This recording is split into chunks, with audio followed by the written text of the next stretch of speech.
Thank you, Senator. And your summary of the current status of legislation could not be more accurate. Senator Booker. Mr. Chairman, I want to pick up just where Senator Whitehouse left off. I came to the Senate, as you know, in 2013, right after a bipartisan group of senators courageously met in the middle and wrote an extraordinary bill that would have addressed many of the issues and concerns opportunistically being politicized right now. And that bill failed because House Republicans blocked it. And so from my time entering the Senate to what I watched with disbelief, I didn't think this place could shock me anymore. But to see someone who I consider such an honorable person being willing, in Senator Lankford, to join in good faith negotiations, to work for months and months,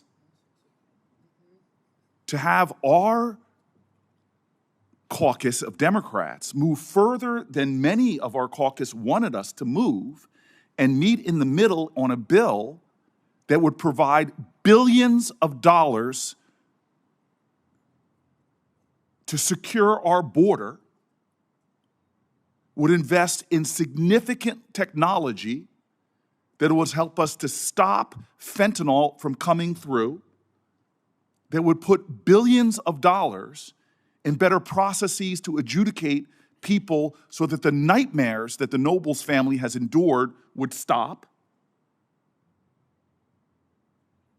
that would create new laws and new abilities that were applauded by the very people who every day stand on our border, the officers' union, and to have that bipartisan bill objected to people, of course, on both sides of the political spectrum, but that had enough votes in this body to pass, and then to have President Trump demonize this bipartisan bill that his own Senate party members were saying we would not get a better deal under a Trump presidency. It astonished me.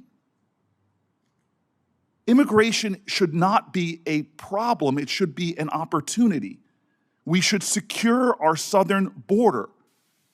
Democrats have voted time and time again to put more resources into doing just that. But the political opportunism, the playing into the tribalism, the manufactured outrage is so hurting this nation, wounding us, not just in our own safety and security, but in our own economic opportunity. We are losing billions of dollars to our economy because we have such broken immigration laws.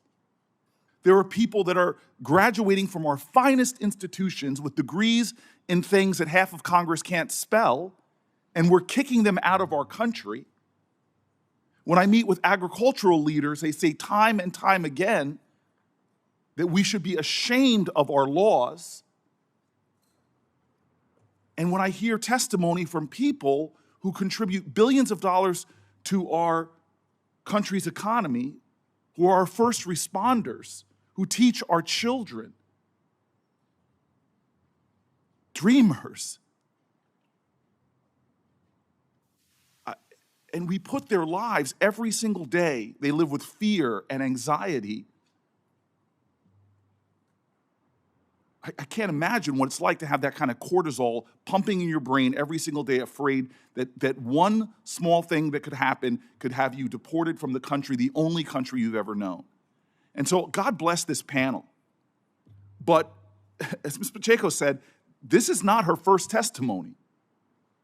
I mean, we should be embarrassed in this place that we've had for the entire career of my Senate, from a bipartisan bill to a bipartisan bill, all the time in the middle, we've gone through this exercise of rehashing the same thing, of having people come before Congress telling their painful, emotional, hurtful stories, and to what end? To have it destroyed by opportunism.